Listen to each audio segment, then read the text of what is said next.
Y no lo olvides, si este video te gusta, dale like, suscríbete y activa la campana.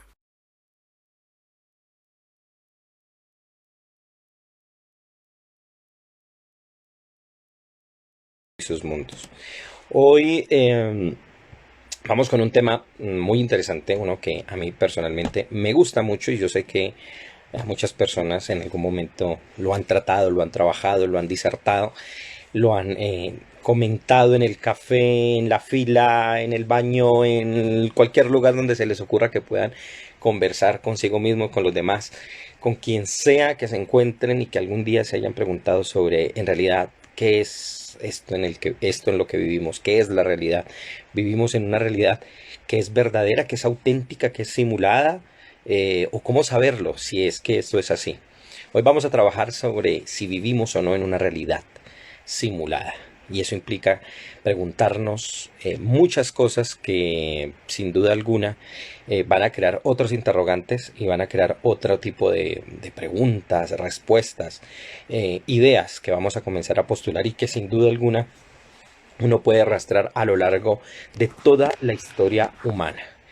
Y bueno, hemos tratado unos temas, ya comienza en este mes de octubre, que la semana pasada trabajé y comencé con el tema del lenguaje, el llamado lenguaje inclusivo, y sobre el que tomé posición personal. Sin embargo, presenté cerca de 26 elementos, 26 argumentos sobre los que consideré, pues, por qué no optó esto como la visión como algunos lo han presentado. Sin embargo, reconociendo, por supuesto, algunos de los elementos que hay allí y sobre todo la necesidad de discutir y lo importante que es discutir sobre el lenguaje.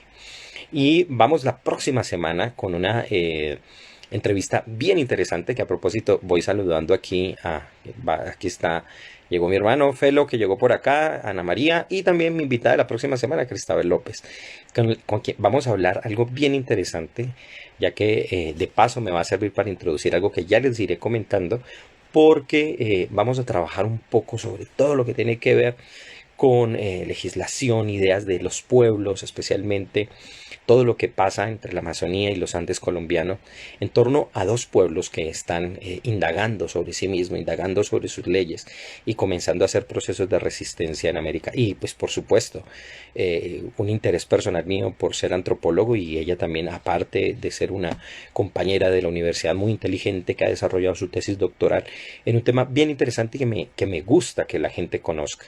Y sobre todo porque va a servir de oportunidad para comenzar a hablar de algo, de un proyecto que quizás teniendo este tema en cuenta, pues me sirve como preámbulo, algo que quiero realizar y ya les contaré la próxima semana.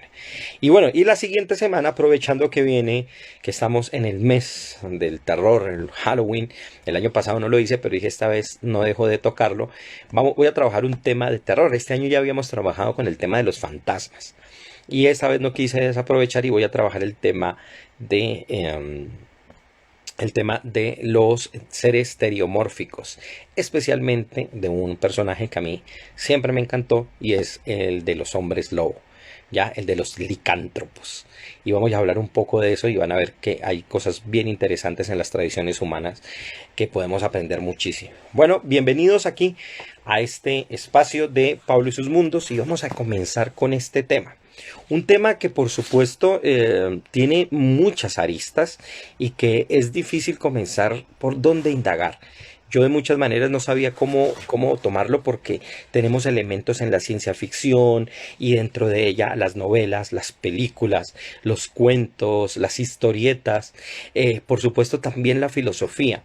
Y porque en últimas yo creo que detrás de todo esto, incluso las indagaciones de muchas personas, que hay veces no se afrontan a estos elementos artísticos o cognitivos o filosóficos, no entran, pero muchas veces las personas se hacen este tipo de preguntas y a veces también lastimosamente dejan de cuestionarse al respecto porque hay personas que dicen, bueno, ¿será que me estoy volviendo loco? ¿Será que estoy simplemente comiendo algo que no debería comer y me produce algo? ¿Será que me comí un hongo alucinógeno y estoy comenzando a pensar así?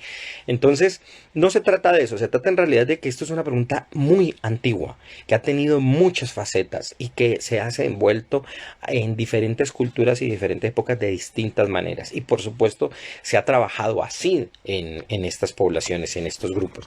Y parte de eso es lo que vamos a observar. No obstante, por supuesto, comenzaría a trabajar a partir de la idea que, digamos, más en términos filosóficos, en los últimos años se ha comenzado a trabajar y que ha tomado una idea muy fija y unos argumentos que ayudan a entender este dilema. ¿Vivimos realmente nosotros en una simulación? Eso implica además preguntarse como que en definitiva, ¿qué es lo real? ¿Qué es una simulación? ¿Y cómo puede ser que algo que sea real en realidad sea simulado? Y entre otras cosas, ¿cómo se simula algo? ¿Cómo se puede simular una realidad? Ese tipo de preguntas que exceden por completo lo que vamos a trabajar aquí, pero que voy a tocar de algún modo, son importantes tenerlas, indagarlas y saber cómo abordarlas, ¿ya?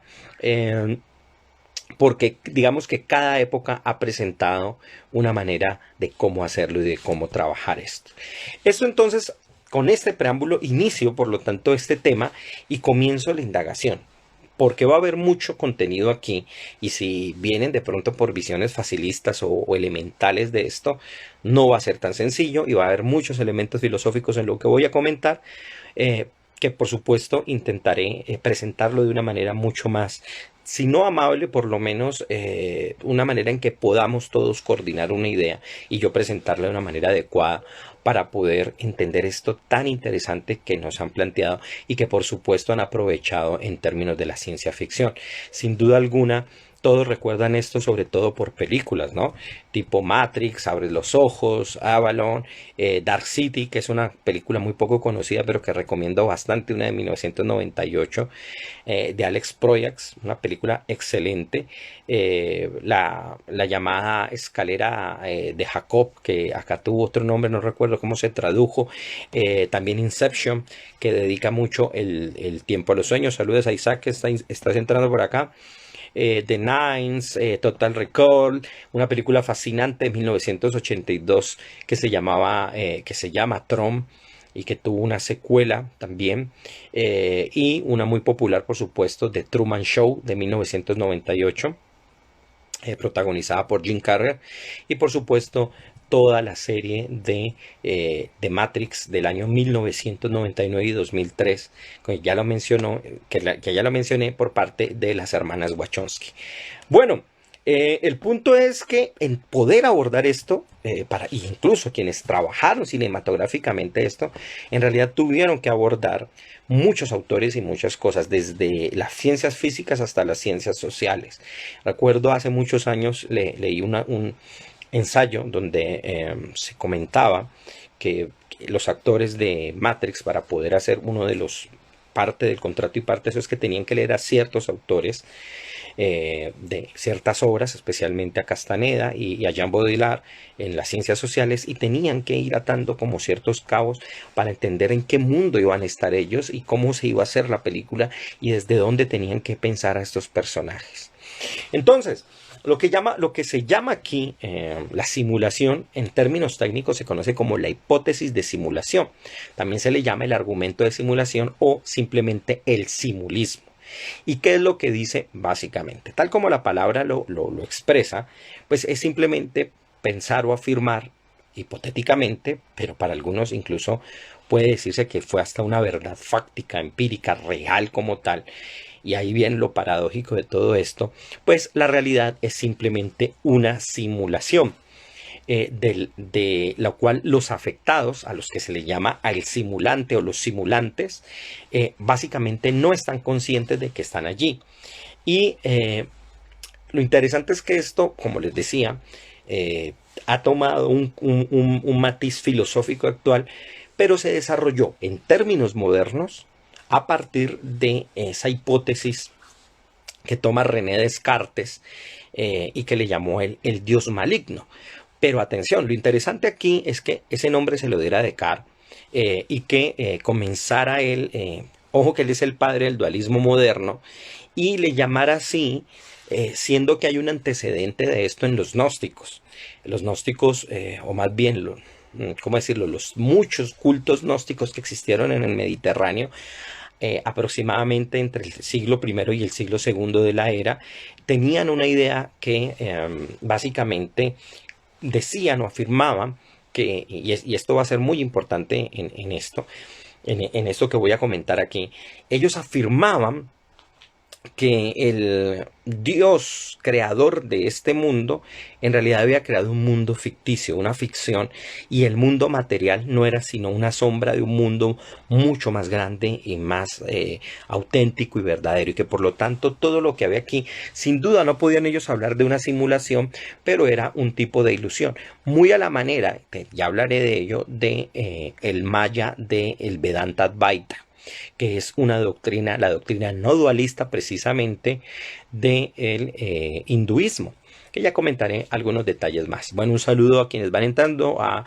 Ignacio, hola Ignacio, y a Diana, un saludo por allá, muy grande también en Brasil, eh, que estás por allá, Diana, un saludo enorme. Bueno, entonces les decía que en últimas esto tiene muchos orígenes remotos. Por lo tanto, lo que hoy conocemos como una hipótesis de carácter filosófico y científico, en realidad tiene una gran trayectoria en una serie de hipótesis que son incluso de corte escéptica y que vienen de grandes filósofos como Parménides, como Zenón de Lea, y con el mismo Platón, que ya postulaba un mundo de las ideas en contraste con este mundo que era un mundo de sombras donde no podíamos saber la realidad.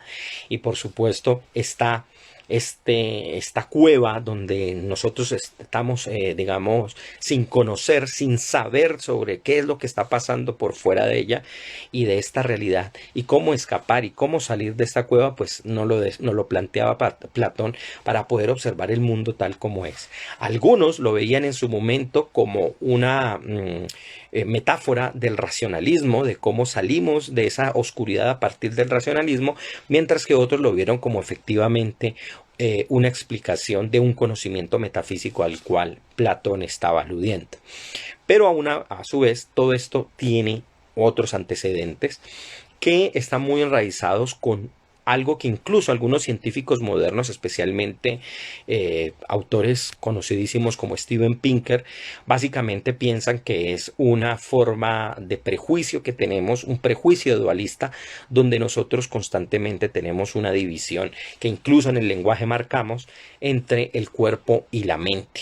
¿Ya? Por eso Descartes terminó hablando así y estableciendo una filosofía así a partir de esa idea, ¿no? El famoso cogito ergo sum, el pienso luego existo, donde divide el acto de pensar del existir y lo disocia por completo, haciendo alusión por supuesto a una condición dualista del mundo.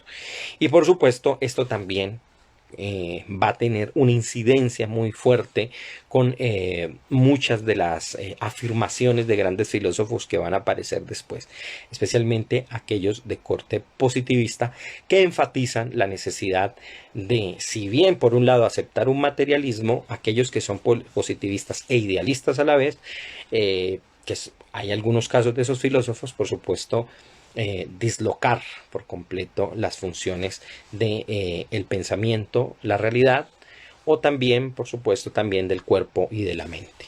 Ahora, actualmente, en un sentido muchísimo más estricto, esta idea fue patrocinada y fue utilizada y empleada hasta el cansancio, como ya lo mencioné, por la ciencia ficción, tema del que ya hablamos aquí en Pablo y sus Mundos. Y también está siendo empleado por la futurología y especialmente por el transhumanismo, que es un tema que a propósito me gustaría hablar muchísimo porque tiene que ver con no solamente la futurología, no solamente la perspectiva, sino con proyectos completos para pensar a la humanidad con todos los elementos tecnológicos que hay y pensar una humanidad totalmente distinta y diferente.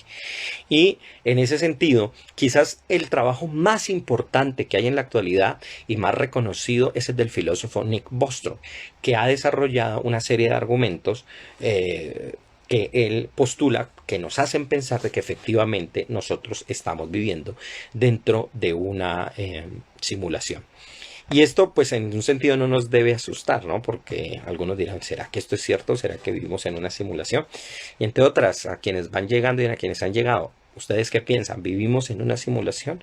¿O en realidad les da igual y piensan que esto es más un problema metafísico o simplemente pura especulación. Y un saludo a mi amiga Adriana Andrade que acaba de llegar por acá. Bueno, bienvenida. Bueno, como les decía, esto sobre todo, Nick Bostrom ha aprovechado y ha creado esta idea de la simulación, y yo quiero sobre todo hacia el final que veamos uno de los elementos quizás más antiguos que hay, porque quiero irme hacia otra metáfora que existió en algún momento en la historia para que nosotros pensemos en eso. Y es algo que tiene que ver con un elemento que muchas veces olvidamos, y es el poder del teatro. Y no sabemos, yo creo que no sé hasta dónde alguien sepa o recuerde qué tiene que ver el teatro en todo esto. Sin duda alguna, la metáfora que en la actualidad se lleva por delante a todas, porque esas son las condiciones tecnológicas nuestras, y ojo, porque aquí va a haber, que dice, creo que un día se van a caer, mira, las luces, estaba leyendo y se me fue la luz acá, creo que queda mejor, ¿no? A propósito. Creo que un día se van a caer las luces como en el show de Truman. Pues mira, aquí por lo menos el bombillo acá atrás se fundió. Vamos a ver si es un defecto de ahí o de eso. Espero que se vea. Yo creo que todavía se alcanza a ver algo y ahí se alcanza a grabar. La luz del computador también de paso me ayuda un poco. Y coincidimos. Bueno, el punto es que ¿dónde se van? ¿Cuándo se caerán esas luces? ¿Cómo será que pasa que descubrimos en qué realidad en verdad vivimos? Bueno, para poder entender y abordar esto, como les decía diciendo, mire, volvió, no sé si sea un fantasma que me esté apagando la luz, o qué será lo que está pasando, tal vez esté el plafón malo allá. Bueno, el punto es que la metáfora que sin duda alguna más está funcionando en la actualidad es la del ordenador. Es decir, pensar todo computacionalmente. En el pasado no lo pensaban así. La metáfora que en realidad servía para imaginarse todo esto era precisamente el teatro, y lo cual, por esa metáfora, de hecho, funcionó muchísimos años, muchísimos siglos, y se llevó incluso desde el teatro griego hasta el teatro español barroco. De hecho, Calderón tiene la famosa obra La vida es sueño, y donde postula básicamente esto. Pero digamos que la idea de la computación nos ha ayudado incluso a verificar o a establecer, por lo menos, que empíricamente puede realmente tratarse de algo así y verlo como algo mucho más factible. ¿Por qué? Porque si alguno de ustedes es jugador de videojuegos, y especialmente nombro videojuegos, se darán cuenta que cada vez se están haciendo muchísimo mejores. Y eso hace sospechar que posiblemente cosas como la realidad, pues en realidad, y fíjense aquí cómo las palabras comienzan a enredarse, estemos dentro de una simulación. Si alguno ha visto juegos de alta simulación de campo abierto, ustedes van a encontrar que uno puede hacer de todo tipo de cosas, ¿ya?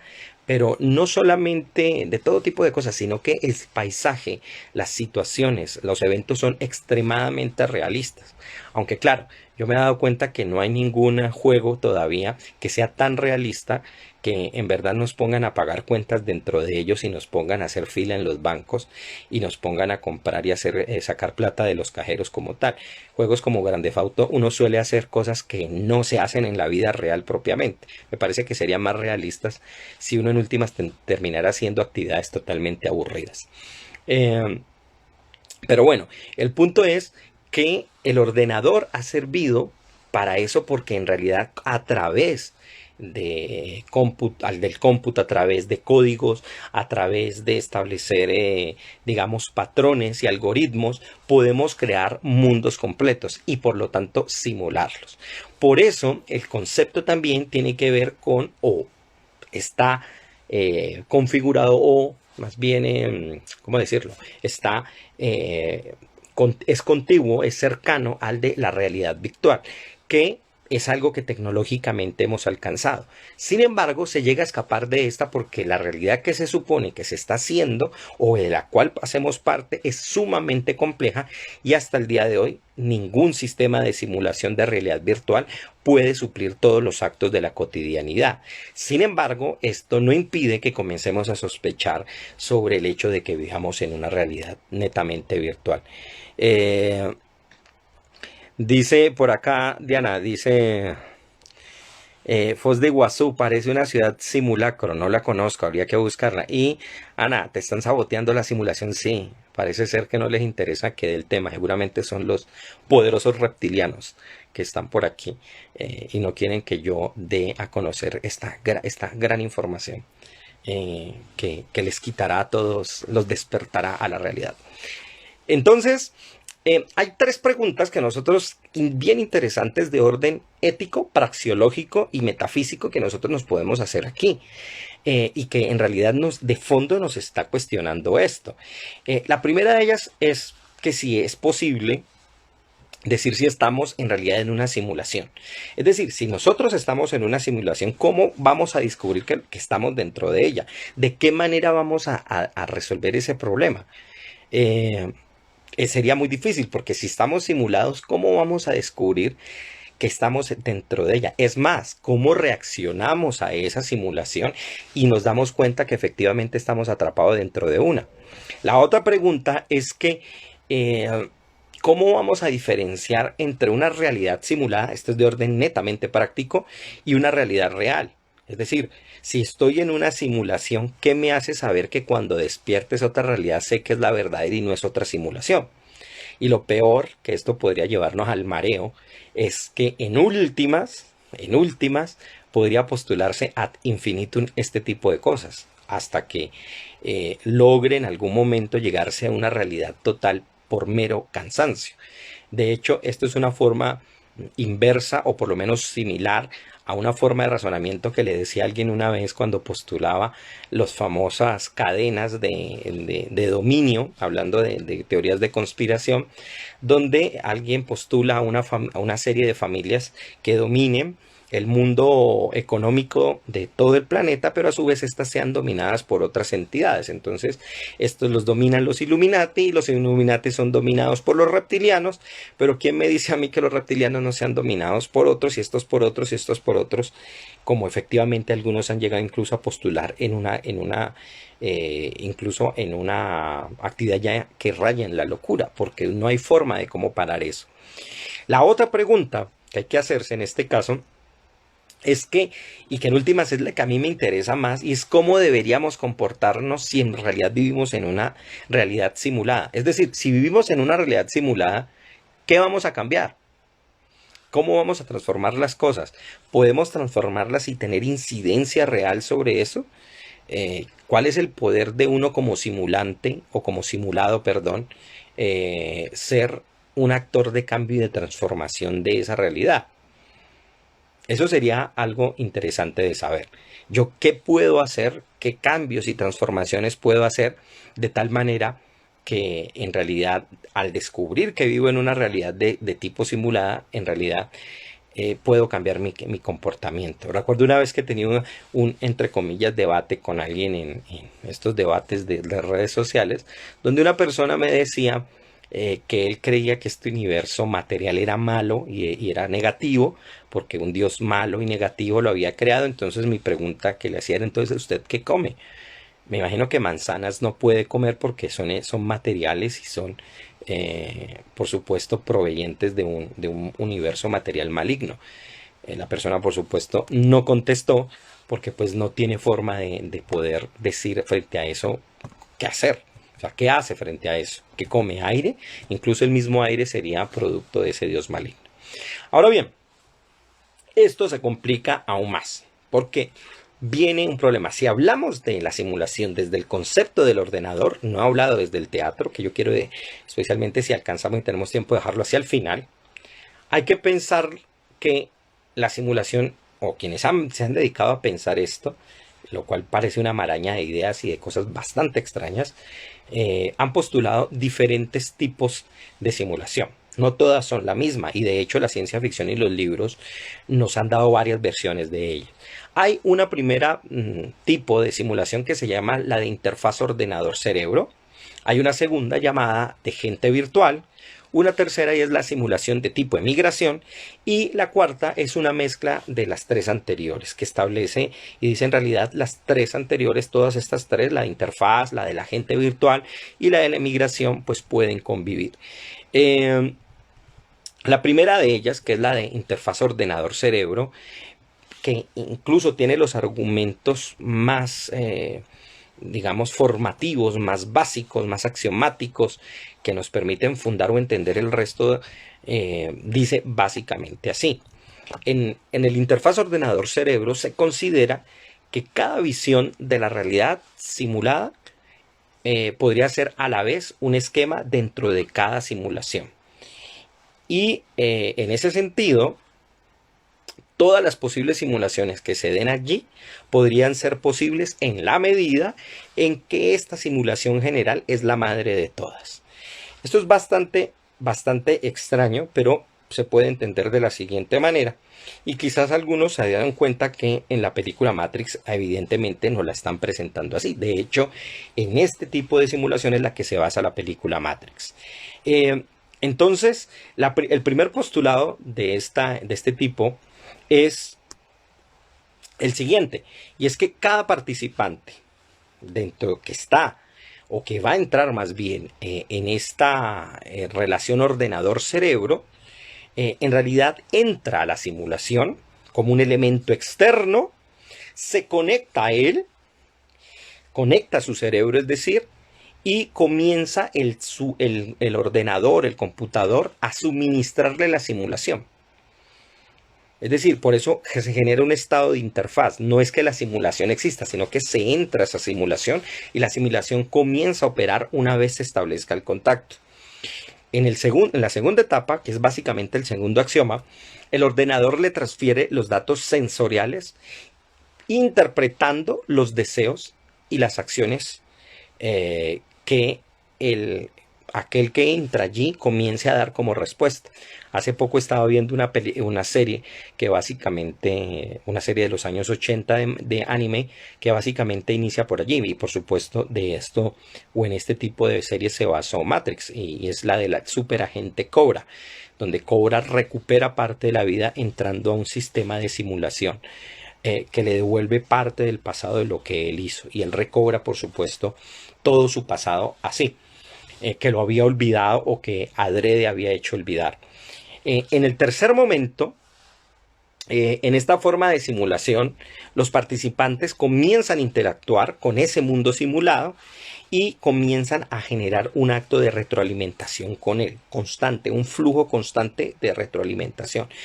Ya en ese momento el simulado, o en este caso quien entra a la simulación, comienza a actuar en la propia simulación y actúa con él, y por lo tanto también el ordenador responde a esas formas de pensamientos y de acciones que él hace.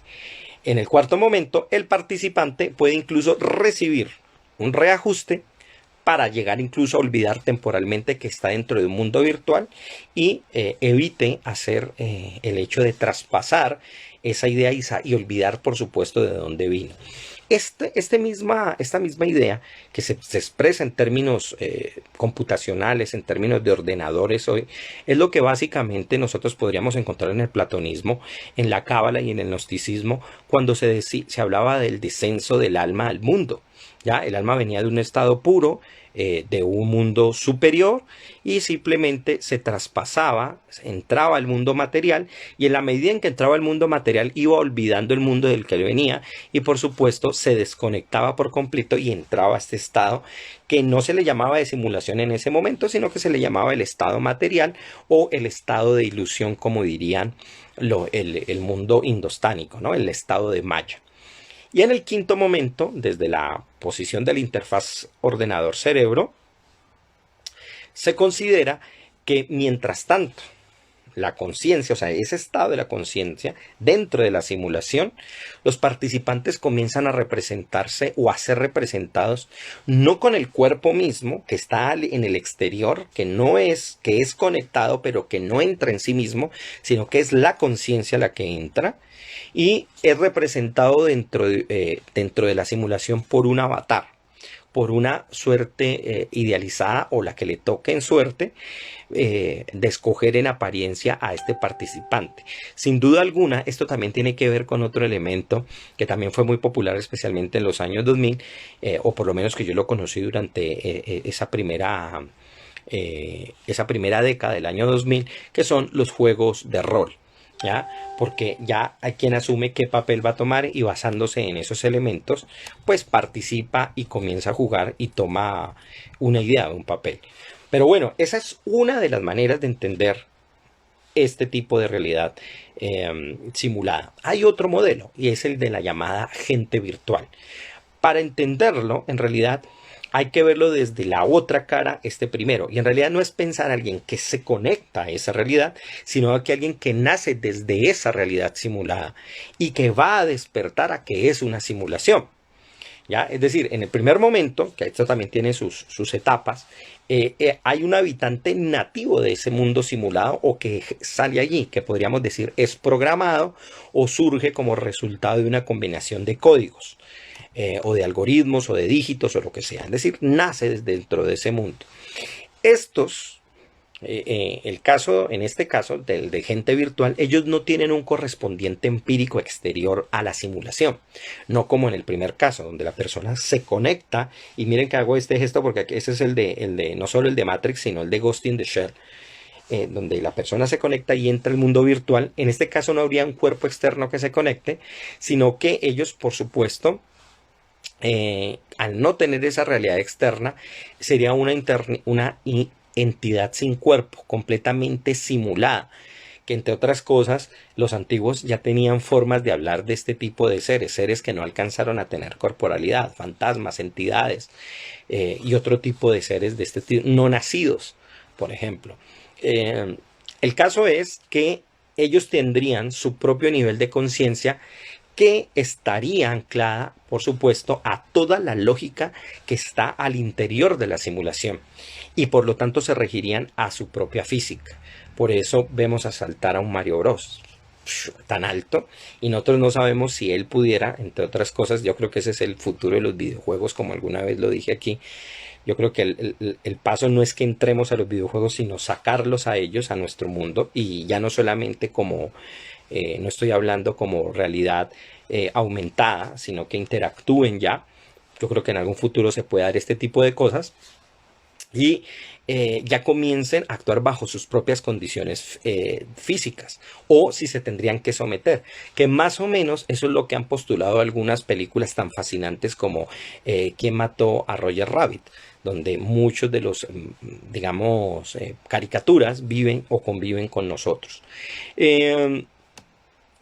En ese sentido nos lleva a un tercer momento, y es que se puede llegar a pensar que estos seres simulados en algún momento pueden ser descargados desde una simulación a otra, o incluso ser llevados a otras instancias como la misma realidad. Esta identidad simulada, que sería la cuarta etapa, podría moverse por completo y comenzar a funcionar de varias maneras. Uno, como una transferencia mental dentro de un cuerpo que esté exterior a la simulación, o a través de un cuerpo sintético que se ha creado para él. Y por último, otra forma de pensar esto es que en realidad se podría generar o hacer un tipo de clonación de este ser virtual y generarle un tipo de ADN que le pudiera mantenerse en un estado corporal acá. En últimas, sería una forma moderna casi que de hablar de un tipo de posesión. Y esto sería algo interesante, ¿no? Y raro, y donde se combinarían muchas tecnologías. Aquí hay algo interesante. Y es que esta categoría, este tipo, se divide a su vez en otras dos, por decirlo así, escuelas o afirmaciones. Gente virtual del mundo virtual, se le llama así, y también la simulación de tipo solipsista. Yo creo que esta segunda forma la hemos tenido todos. En cuanto a la primera, básicamente lo que quiere decir es que hay una realidad externa que se simularía separadamente de las conciencias artificiales. Es decir, hay una conciencia, una realidad externa que a la vez es simulada, y dentro de esa simulación existe una simulación donde aparecen estas entidades simuladas. Es decir, una simulación dentro de una simulación. Y la otra, que es la que yo les digo que muchas veces seguramente algunos han creído o pensado que tienen, y es la llamada simulación solipsista, en la cual básicamente la conciencia se simula y el mundo, ojo, el mundo o la realidad participante que se percibe existe solo en el interior de nuestras propias mentes. En últimas es pensar, como tal vez todo el mundo ha llegado a pensar, o desmiéntame, o será que yo soy el único, y es que todos somos en realidad los que producimos la realidad, todos y cada uno por separado. Es decir, cada uno de ustedes en realidad es el gestor de toda la realidad y todos los demás somos actores dentro de su propia mente. Yo creo que no soy solamente el que lo he pensado. De hecho, prueba de ello es que existe el término solipsista y otra vez están aquí atentando los reptilianos, y resulta que en esa medida nosotros al poder producir esta idea de realidad, nosotros en realidad estamos simplemente digamos, transmitiendo nuestra mente a la exterioridad y representándonos dentro de ella.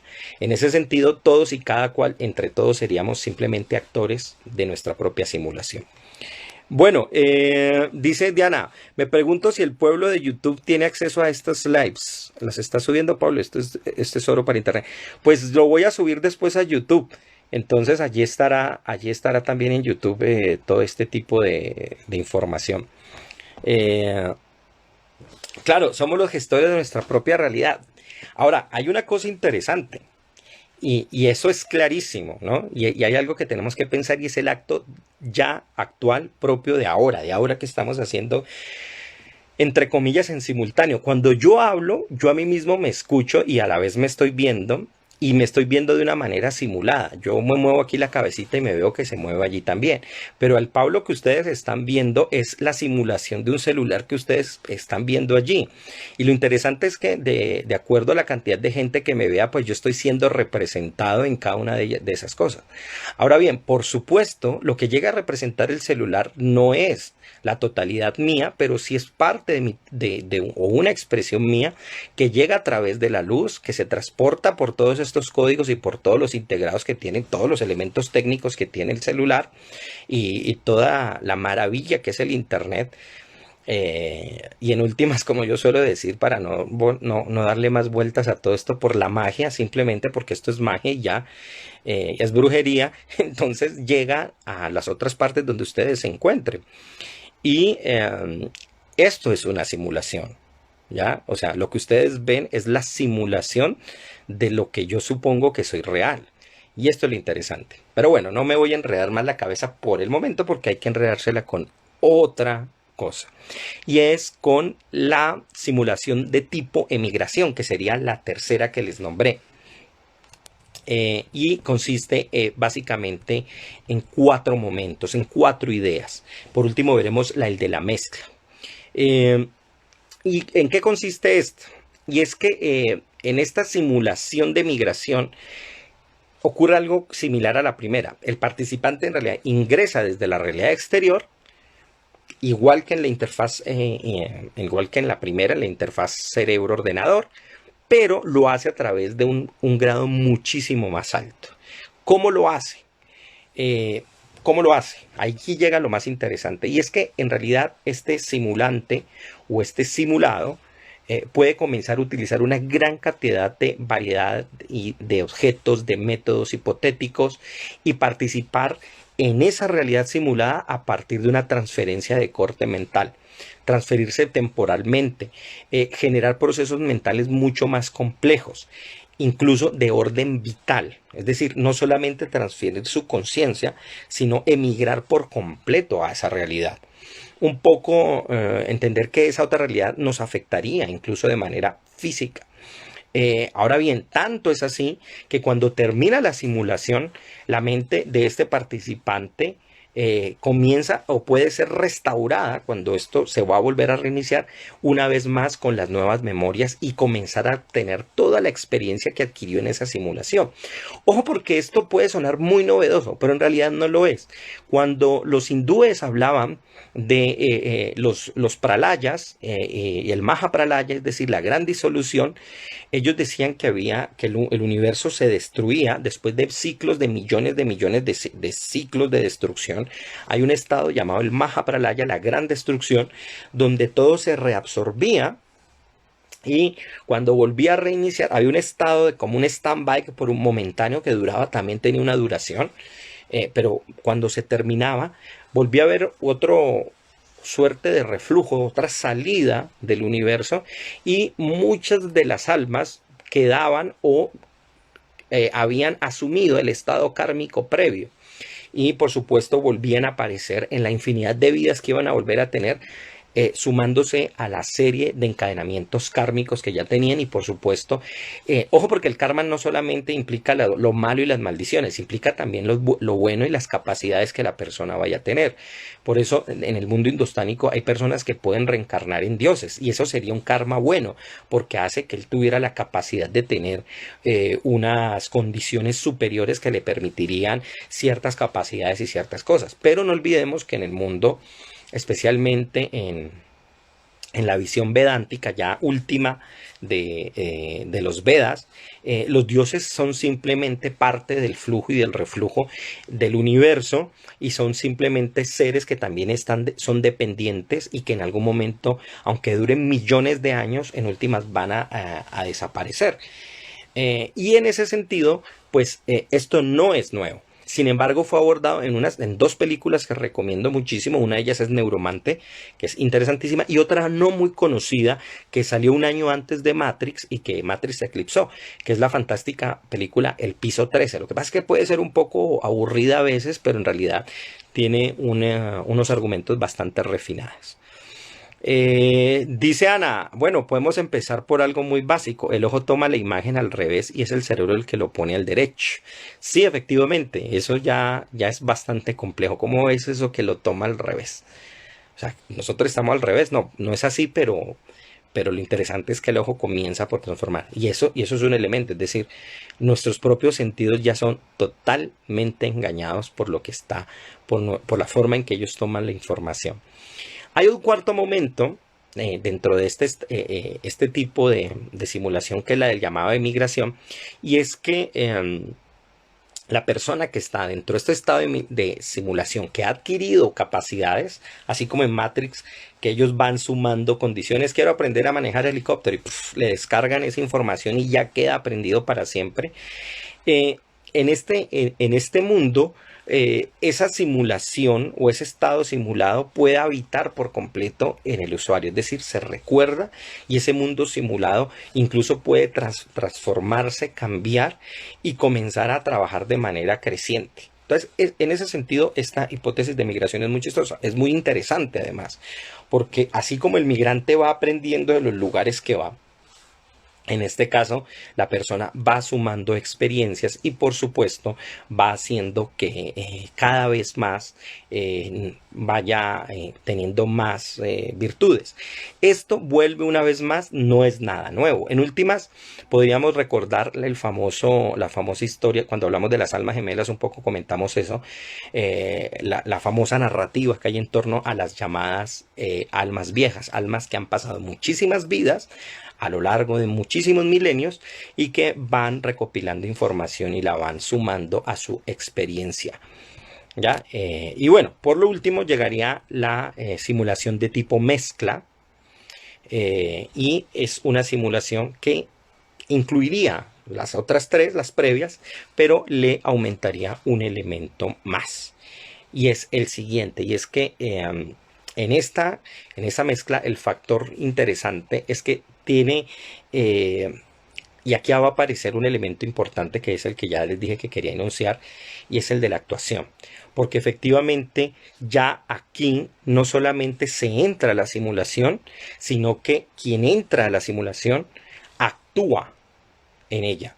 Es decir, es consciente y lo hace con una acción de actuación. Es decir, toma el papel en el que él está eh, y comienza a tener conciencia de tal manera que vive y, entre comillas, disfruta o sabe que está dentro de una simulación y no solamente toma y aprende, sino que se hace consciente. Esto es muy similar, tampoco es nuevo para que vean lo interesante aquí.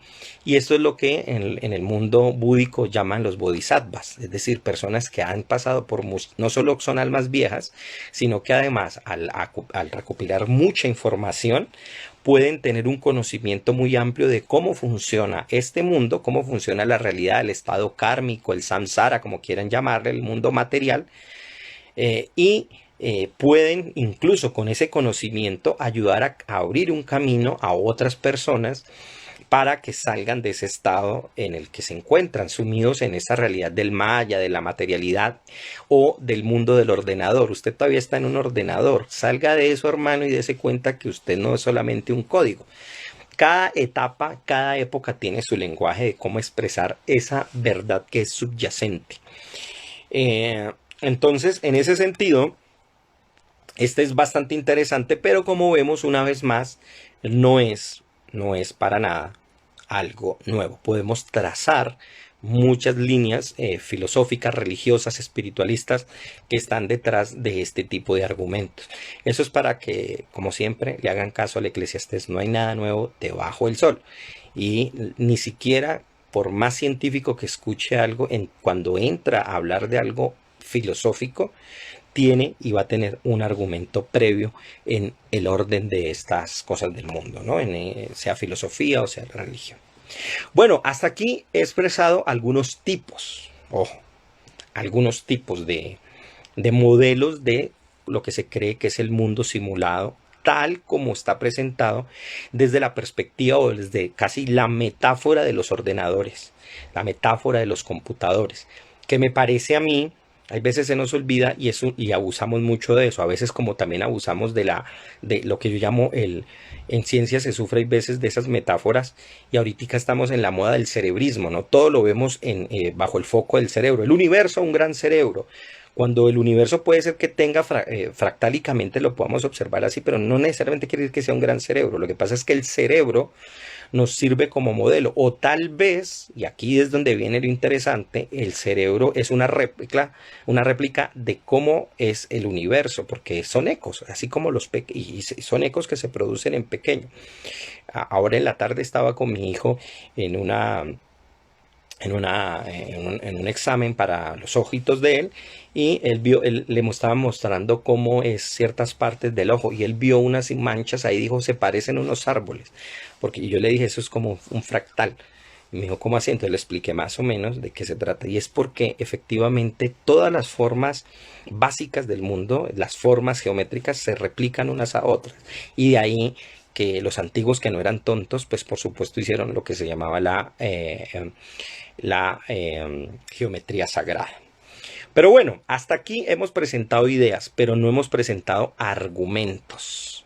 No hemos presentado argumentos, y los vamos a postular a partir de aquellos que comenzaron a pensar que efectivamente vivimos en una simulación en términos modernos, y vamos a ver los argumentos expresados tal como el filósofo Nick Bostrom nos los presenta, que es el que, digamos, modernamente ha trabajado más. Un saludo a Alejandro Acosta. Hola, ¿cómo va todo, Alejo? ¿Cómo van las cosas? Bueno, vamos a la primera a recordar un poquitico, hacer un breve recuerdo para llegar a Nick Bostrom. Lo primero es que en términos de hace unos 70 años más o menos, un poquito más, poquito menos, la idea de que los seres humanos vivimos en una simulación fue renovada en el año de 1955 por un autor llamado Frederick de Paul en un cuento, llamado, en una historia llamada El túnel bajo el mundo. Y ahí es cuando se reaparece, digamos, modernamente este concepto. Sin duda alguna, pues ya estaban los libros, las grandes obras de teatro, donde el teatro sirve como eso. Y de hecho, acuérdense cuál es el origen de la palabra teatro, que ya será otra de las grandes metáforas que nos han servido para transmitir esto. esta idea que estoy expresando aquí. Y él fue el que, digamos, lo comienza a hablar. Y lo interesante es que ya postula la idea de que efectivamente vivimos en una realidad que es totalmente simulada.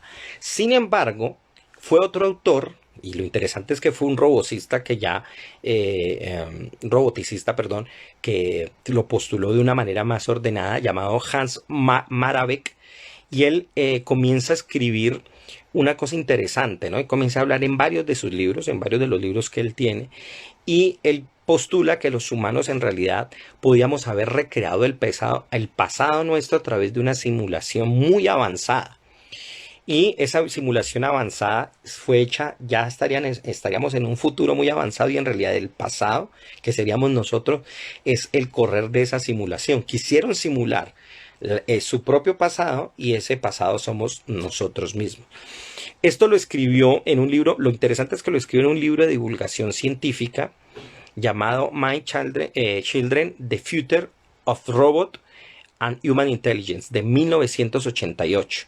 En este libro precisamente postula toda esa idea y él lo va a radicalizar en otros libros posteriores, uno de 1999, casi 10 años después, donde incluso no solo lo va a postular como algo posible, sino que va a afirmarlo y decir, no, no es que posiblemente vivamos en una simulación, es que estamos en una simulación. Y aquí hay que tener algo cuidado. En la ciencia, yo siempre he dicho que la ciencia es una manera chévere de saber que no estamos locos. Y es que simplemente no podemos pasar de una posibilidad a una afirmación, de una probabilidad a una seguridad, a una sentencia, sin tener las evidencias necesarias. Y evidenciar esto es bastante difícil, como veremos hacia el final. El que ya llegaría y por supuesto presentaría todo de una manera mucho más desarrollada fue el filósofo Nick Bostrom, que desarrolló ese argumento de la probabilidad, o que hay muchísima probabilidad de que en realidad nuestro mundo, esta realidad se trate de un simulacro. ¿Y en dónde lo presentó él? Él lo presentó en un documento llamado Are You Living in a Computer Simulation? Que se publicó en 2003. Sí, aquí tengo el dato. 2003 se publicó allí. Y él comienza a postular, no asegurar, presten la atención, no decir tajantemente vivimos en una simulación, sino afirmar que, y ojo, y cito textualmente para que no haya equivocaciones, porque él dice que esto no es solamente de quitárselo con el escepticismo y decir escépticamente no creo que una simulación sea cierta, sino que él dice lo siguiente de manera textual. Dice, tenemos razones empíricas, ojo, interesantes para creer que cierta afirmación disyuntiva sobre el mundo es verdad. ¿Y cuál es la afirmación disyuntiva? Pues que seguramente estamos viviendo en una simulación. Él organiza toda su argumentación a partir de tres elementos que son claves, que a su vez le permiten a él llevar a esta conclusión. El número uno es el siguiente.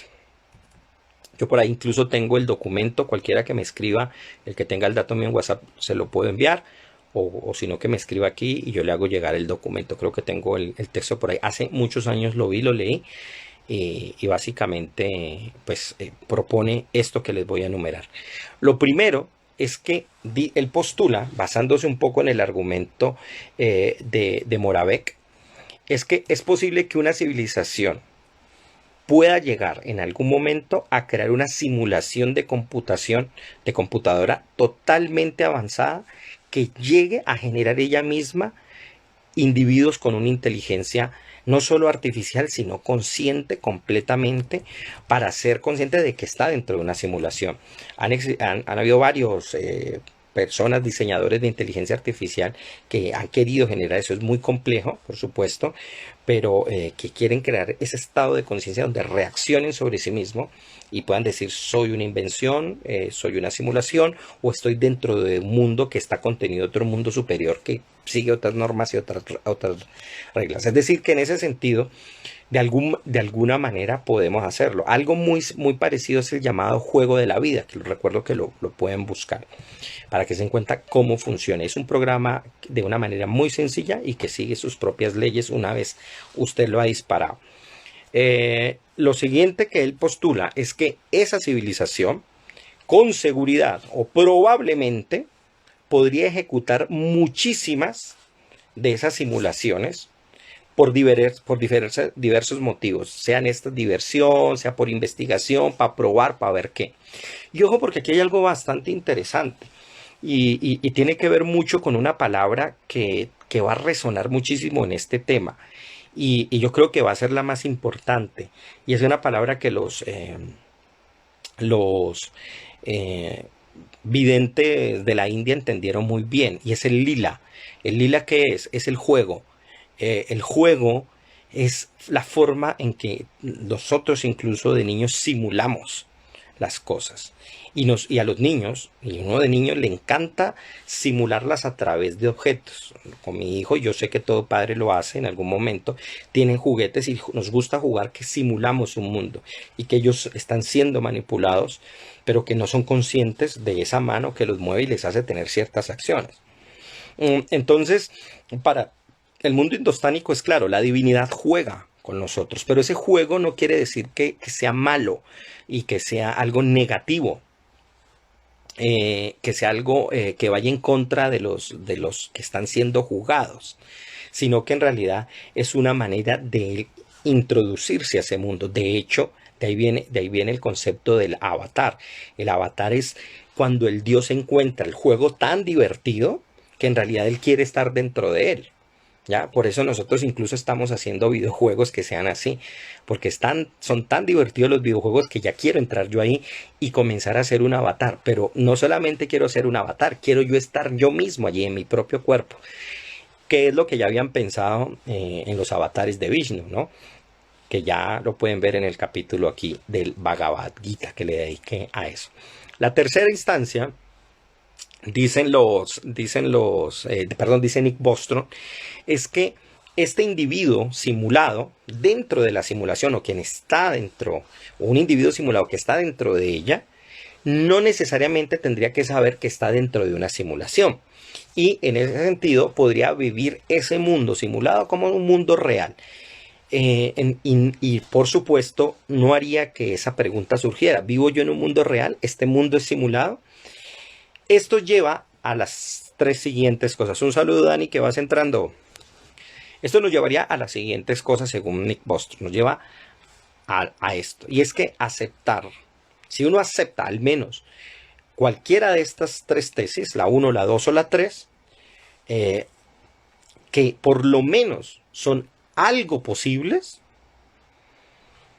uno tiene que llegar a estas conclusiones, a una de estas dos conclusiones. Ojo, si yo acepto la 1, la 2 o la 3, puedo derivar en cualquiera de estas dos conclusiones. Y ojo, porque ya hemos aceptado de algún modo la primera, y es que es posible que una civilización pueda crear una civilización lo suficientemente compleja como para crear individuos dentro de ella que tengan un cierto grado de inteligencia que por lo menos los lleve a ser conscientes. Tal vez no que sean conscientes de esa simulación, pero sí que sean conscientes. Para mí los videojuegos no están muy lejos de eso. Yo creo que a la vuelta de unos años llegaremos a un nivel de complejidad así. Y me llama la atención que particularmente los seres humanos nos hemos destacado en hacer videojuegos en cosa de décadas de una complejidad muy alta, ¿no? De hecho, en Los Simpson hace muchos años jugaban con esto, en la escena donde los extraterrestres los raptaban y le mostraban a Bar los videojuegos que ellos estaban haciendo y apenas estaban en este juego del telebolito, ¿no? Y Bar se reía porque pues los seres humanos nos hemos dedicado mucho a desarrollar cada vez mejores juegos, como que mucho de la industria se ha ido hacia allá. Dice Diana, ¿tienes alguna acotación de Baudrillard?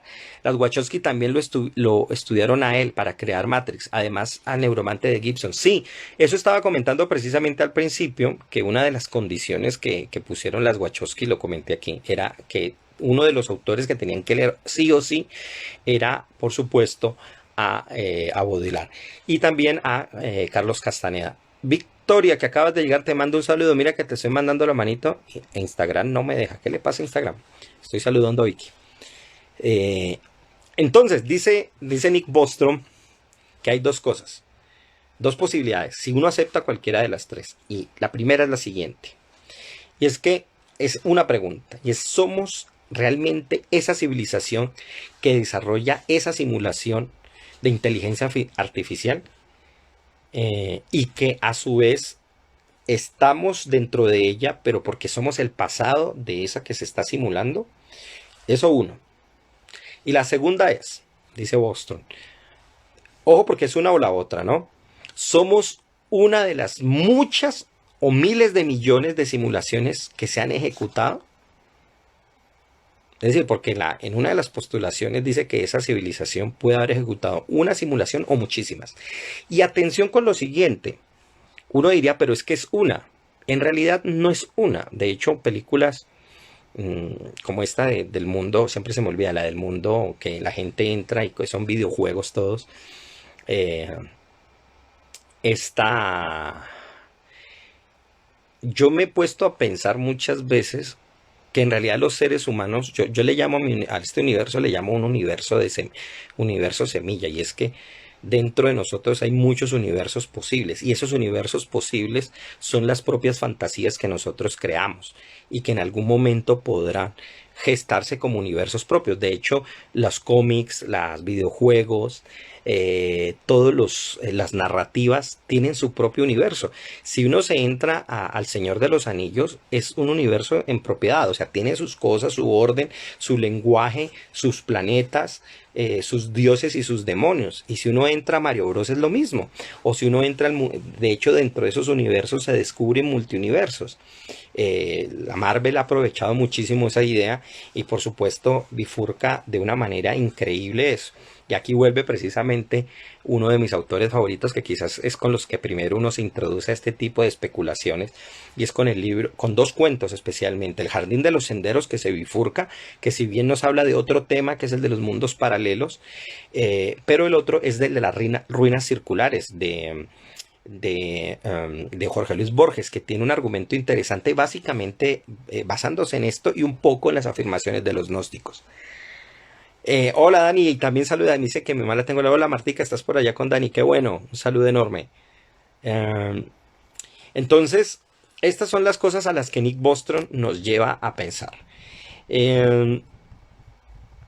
Ahora bien, todo esto nos postula, que nos está postulando Bostrom, utiliza la premisa de que dada esa tecnología lo suficientemente avanzada, es posible simular en la totalidad los planetas habitados, o aún los habitados, o los hábitats mayores, o universos enteros, ya con otras simulaciones de orden cuántico, y que nosotros podríamos incluso guardarlas o encriptarlas. Y eso es interesante porque de hecho, hasta los bioinformáticos, y estoy hablando de un dato de 2012, que para mucha gente tal vez sea nuevo, pero ya se logró encriptar información en pequeños microorganismos, y se volvió a desencriptar, es decir, se codificó genéticamente a partir sistemas de bytes, se volvieron código genético, se establecieron ese orden y se desencriptaron, y eso lo hicieron con básicamente el contenido de una USB. Mi hipótesis o mi idea al leer este tipo de investigaciones es que yo decía, bueno, si en algún momento a este microorganismo se lo deja en las condiciones libres, y si tiene el éxito en millones de años, ¿no será que esas cosas que se encriptaron, de hecho habían libros y canciones encriptadas dentro de ese microorganismo que se codificó genéticamente, al desencriptarse irían apareciendo rasgos sucesivos dentro de los descendientes de esos organismos, al punto tal que en una inteligencia se escribieran tal como son, tal como fueron desencriptados, y en últimas nuestra propia humanidad, nuestra propia sociedad, nuestro propio mundo no sería una forma de desencriptamiento de algo que alguna vez fue encerrado o encapsulado o establecido en algún punto X, que podríamos llamarle en este caso el Big Bang, o el origen pues de nuestro universo inmediato. Todas son preguntas fascinantes, interesantes, pero que en últimas pues no dejan de ser algo especulativas, ¿no? Sin embargo, es necesario hacerlas. Es necesario hacerlas por varios motivos. Uno de ellos es que siempre lo he pensado, como el Talmud lo dice constantemente en el mundo judío, y es que más importantes son las preguntas que las respuestas. ¿Por qué? Porque cuando yo hago una pregunta, independientemente de que logre o no contestarla, la establezco para que en una generación futura alguien más la pueda resolver. Segundo, porque comienzo a indagar sobre mi mundo y comienzo a cuestionarme y a no dar las cosas por dado. Y tercero, porque evidentemente las preguntas salen de nuestro cerebro como sea, y nosotros no podemos ocultarlas dentro de nosotros si queremos comenzar a indagar. Y también incluiría que en realidad no son preguntas que las personas las hagan de manera aislada. No es un asunto de locura o de genialidad. En realidad eso es un asunto que todo el mundo en algún momento de la vida se hace. De hecho, yo no sé ustedes cuándo comenzaron a reaccionar a esto, pero yo recuerdo que por ahí a la edad de 12 años yo comenzaba a cuestionar, pero qué es la realidad? ¿Por qué es esto tan raro? ¿Por qué veo? ¿Por qué siento? ¿Por qué?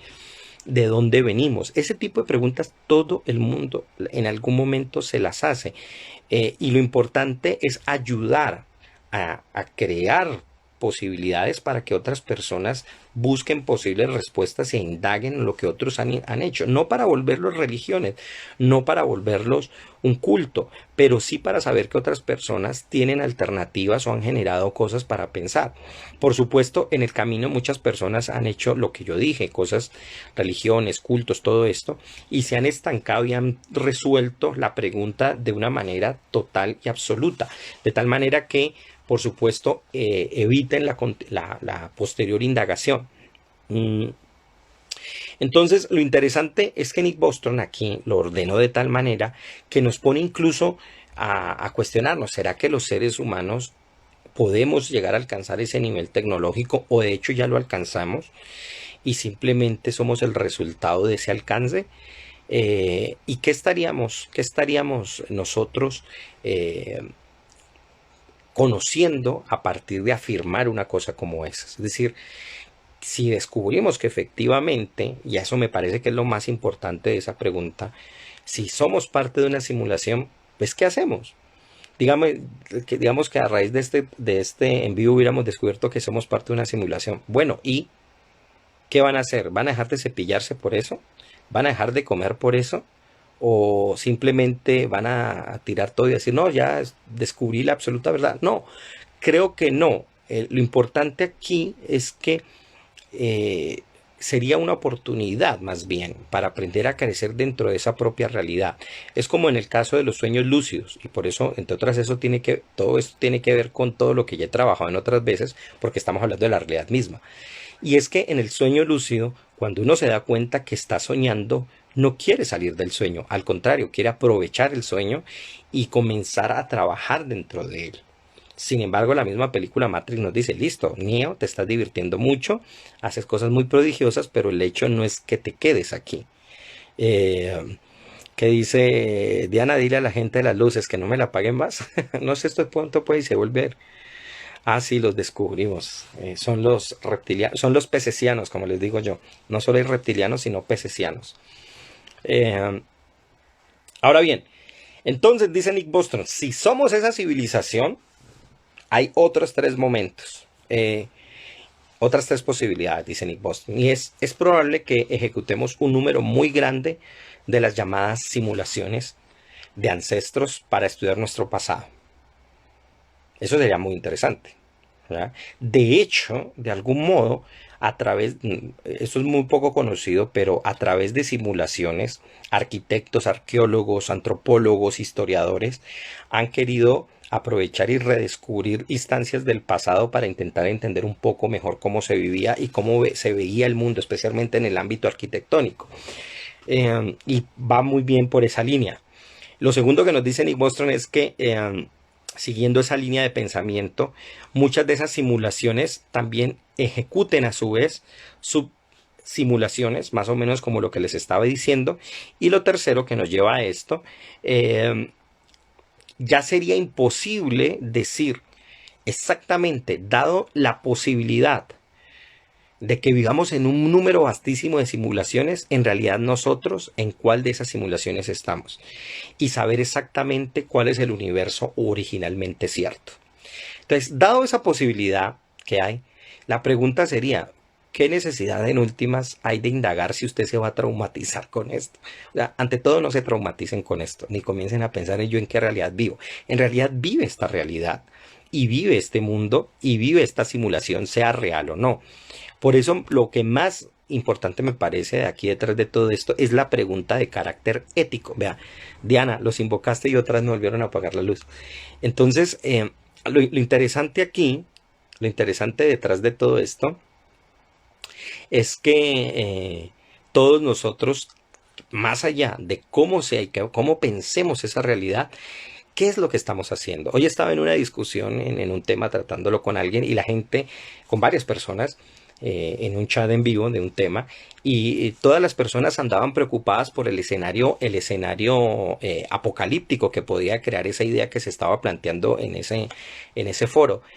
Cuando yo lo que les hacía observar es que independientemente de la condición apocalíptica, de lo que estuviera sucediendo, del futuro posible, en realidad el texto lo que nos estaba llevando era una cuestión política y una cuestión de que sin importar qué escenario esté, ese escenario nos tiene que hacer pensar en qué voy a hacer yo en determinadas circunstancias.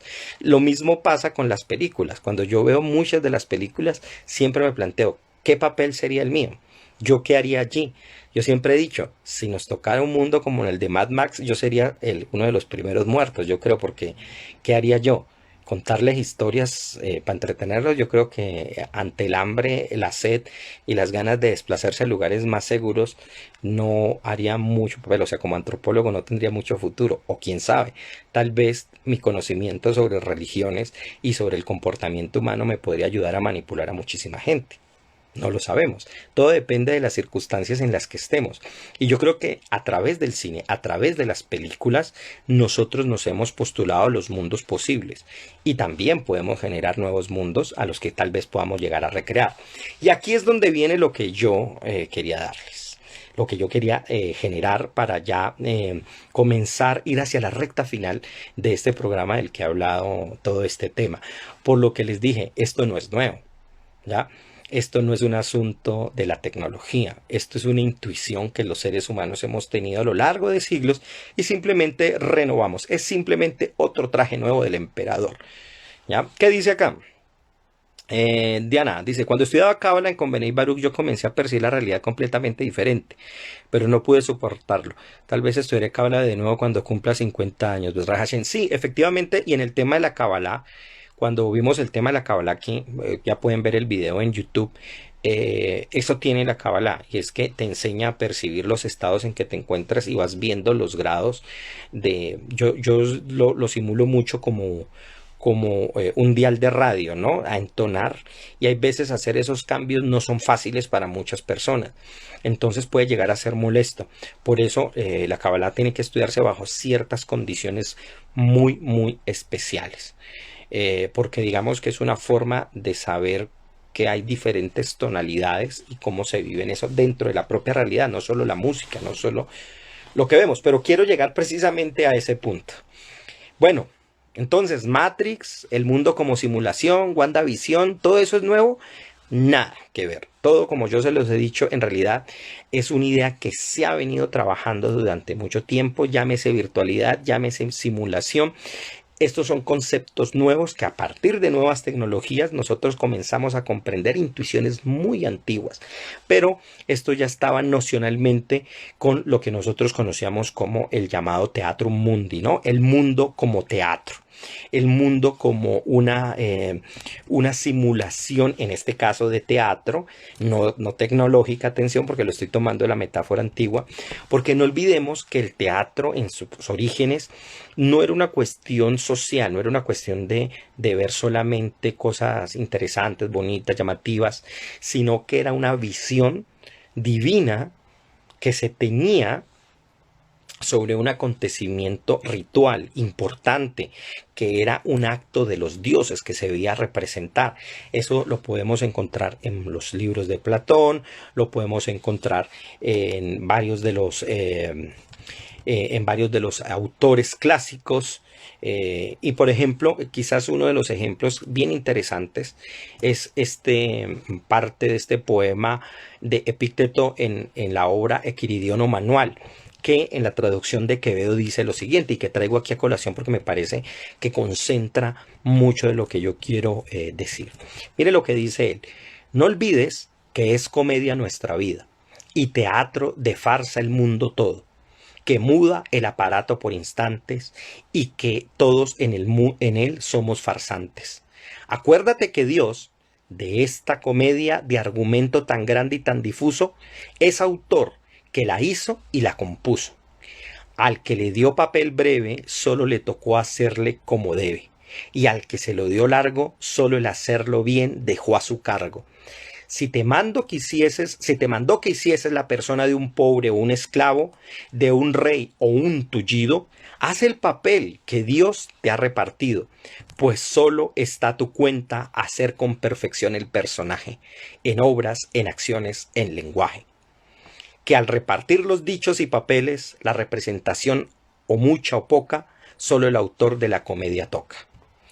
Entonces, a esta idea pasó al cristianismo, se ve en los libros en las cartas de Pablo, donde habla del mundo como un teatro y a los creyentes como actores que son vistos por los ángeles. Por supuesto, esto llega a Clemente de Alejandría, Agustín de Hipona, que se sirvieron de esta metáfora y que, por supuesto, va a pasar al teatro de la Edad Media, ¿no? En Satiricón, en el de Petronio lo vemos, lo vamos a ver en el matemático árabe Omar Khayyam, que también va a ampliar esta idea. Lo vemos en general en una gran cantidad de obras. Sin duda alguna, como ya lo mencioné, quizás el más representativo es Calderón de la Barca, cuando en su obra, que precisamente se llama El Gran Teatro del Mundo, escribe lo siguiente en boca del autor. Dice así: pues soy tu autor, y tú mi hechura eres. Hoy de un concepto mío la ejecución a tu aplausos fío. Una fiesta hacer quiero, a mí mismo poder. Si considero que solo a ostentación de mi grandeza, fiestas hará la gran naturaleza. Y como siempre ha sido, lo que más ha alegrado y divertido, la representación bien aplaudida. Y es representación la humana, una comedia sea. Lo que hoy el cielo en tu teatro vea, si soy autor y si la fiesta es mía, por fuerza la de hacer mi compañía. Y pues yo escogí de los primeros los hombres, y ellos son mis compañeros. Ellos en el teatro del mundo, que contienen partes 4, con estilo oportuno, han de representar. Yo a cada uno el papel le daré que le convenga. Entonces aquí vemos también esta idea también repetida. Estamos en un teatro mundo. Cervantes también nos lo va a decir. Estamos en un mundo donde tenemos que tomar un papel, y quizás tomando aquí, ya que lo nombro a Cervantes, es Don Quijote, que nos dice lo siguiente, y quiero que también leamos en la voz de Cervantes esto, y en la voz, por supuesto, de una simulación que es tan real que continúa incluso más viva que muchas personas que fueron reales de nuestra propia realidad. Dice así el Quijote: así es verdad, replicó Don Quijote, porque no fuera acertado que los atavíos de la comedia fueran finos, sino fingidos y aparentes, como lo es la misma comedia, con la cual quiero, Sancho, que estés bien, teniéndola en tu gracia, y por lo mismo y consiguiente a los que las representes y a los que las componen, porque todos son instrumentos de hacer una gran bien a la república, poniéndonos un espejo a cada paso delante, donde se ven al vivo las acciones de la vida humana, y ninguna comparación hay más que vivo nos represente lo que somos, y lo que habemos de ser, como la comedia y los comediantes. Uno hace el rufián, otro el embustero, este es el mercader, aquel el soldado, otro el simple discreto, otro el enamorado simple. Acabada la comedia y desnudándose de los vestidos de ella, quedan todos los recitantes iguales. Pues lo mismo, dijo Don Quijote, acontece en la comedia y trato de este mundo, donde unos hacen los emperadores, otros los pontífices, y finalmente todas las figuras se pueden introducir en una comedia. Pues en llegado al fin, que es cuando se acaba la vida, a todos les quitará la muerte las ropas que los diferenciaba, y quedan iguales en la sepultura. Brava comparación, dijo Sancho, aunque no tan buena, que yo no la haya oído muchas veces y de diversas maneras. Entonces, uno puede encontrarlo en canciones, este motivo se repite. El teatro mundi ha sido parte de eso, porque en últimas, parte de un hecho fundamental, y es que nosotros nos concebimos como actores especiales del universo y pensamos que desde los cielos, desde otras dimensiones, están pendientes de nuestras actuaciones. Y de hecho, eso ha servido para fundar una moral, la moral tanto perseguidora como una moral que nos vuelve responsables con nuestros actos. Y también de una conciencia que nos ayuda a saber que nuestros actos tienen repercusiones universales. Por eso, con este tema, he tocado básicamente todos los que he tratado con anterioridad: la magia, la religión, los videojuegos, la ciencia.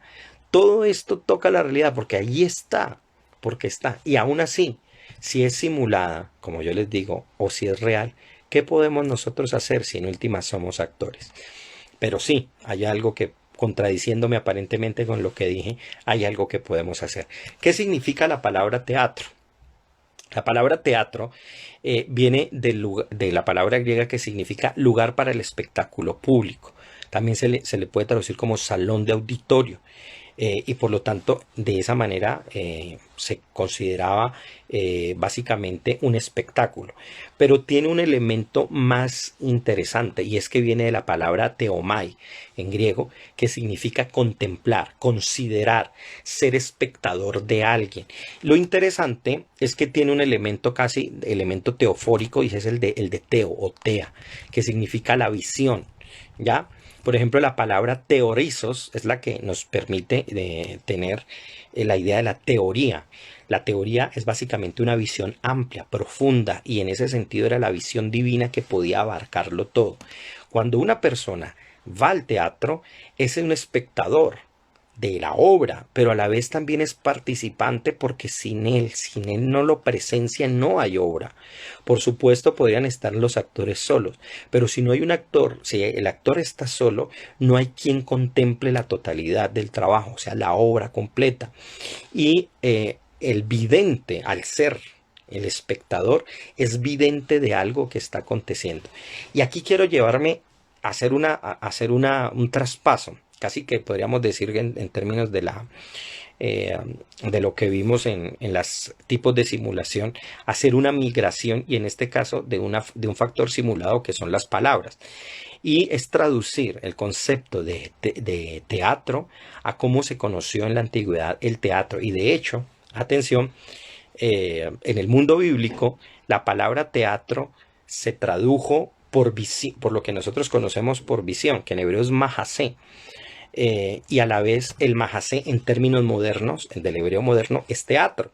Es decir, cuando una persona va al teatro, va a una película, va a tener una visión, va a tener un adelanto, va a tener una extensión, va a tener una forma de visualizar, de acercarse a un sueño, a una visión, a una profecía, de visitar otro mundo. Y en ese sentido, nosotros, por supuesto, no solo vivimos en una simulación, sino que vivimos en la simulación compartida con otros que tienen miles de millones de simulaciones. ¿Cuál es el punto? ¿Cuál es el error? Pensar que por el hecho de que algo sea una simulación, deja de ser menos real. Mi mensaje, como en este y en otros casos, ha sido: disolvamos las dualidades, no le hagamos más caso a las separaciones, y entendamos que lo real tal como es realmente lo trascendente, que lo real como es realmente la visión, que estamos en un teatro que es un juego, pero que en últimas tenemos que ser verdaderos actores y por lo tanto hacerlo real. Un actor de verdad, profundo, completo, mientras está en la obra, lo hace su propia realidad, pero también sabe entregar el papel y por supuesto dejarlo. Que en su momento nosotros también sepamos dejar nuestro papel y saber que estamos en una obra que hay que representar bien mientras estemos. ¿Vale? No es más. Esto es lo que les quería decir por hoy aquí en los jueves temáticos de Pablo y sus mundos. ¿Vivimos en una simulación? Todo depende. Depende de quién responda a la pregunta. Muchas gracias. Espero, no sé si hay preguntas o ideas que las pueda compartir, y si no alcanzan, las pueden dejar debajo de este comentario, esta larga disertación sobre si vivimos o no en un universo simulado.